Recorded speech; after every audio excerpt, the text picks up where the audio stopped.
Hi friends, நாளைக்கு திரையரங்கில் 8 தமிழ் படம் ரிலீஸ் பண்ணுறாங்க. நீங்கள் எந்த படத்தை பார்க்கறதுக்காக வேண்டி மரண வெயிட்டிங்கில் இருக்கீங்களோ கீழே கமெண்ட் பண்ணி சொல்லுங்கள், நான் சொல்கிறேன். முதல் திரைப்படம் கிங்ஸ்டன். இந்த திரைப்படத்தில் ஜிவி பிரகாஷ், திவ்யா பாரதி நடிச்சிருக்காங்க. இது இந்தியாவிலே ஒரு முதல் கடல் த்ரில்லர் படமாக உருவாகிருக்கு. இந்த படத்தை யார் பார்க்க வெயிட் பண்ணி கீழே கமெண்ட் பண்ணுங்கள். ரெண்டாவது ஜென்டில் உமன். இந்த திரைப்படத்தில் லிஜோ மால், லாஸ்ட்லியா இவங்க 2 பேரும் நடிச்சிருக்காங்க. இது ஒரு சமூக உணர்வு திரைப்படம் தயாரிச்சிருக்காங்க.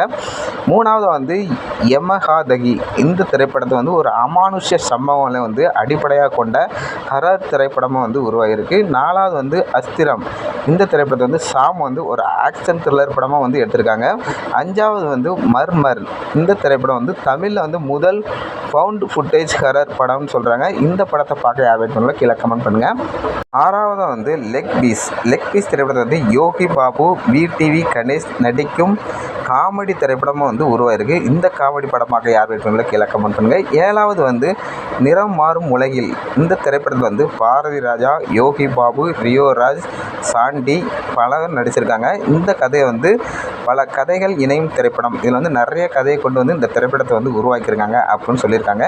எட்டாவதாக படவான் திரைப்படம் பேர் வச்சுருக்காங்க. இதில் விமல், சூரி நடிச்சிருக்காங்க. ஒரு விவசாயத்தை மையமாக கொண்ட ஒரு சமூக படமாக நாளைக்கு வெளியாகிறது.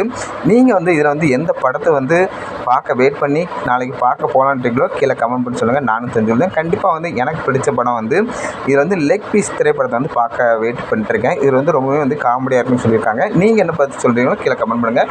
ப்ளீஸ் நாளைக்கு பண்ணுங்கள். பாய் ஃப்ரெண்ட்.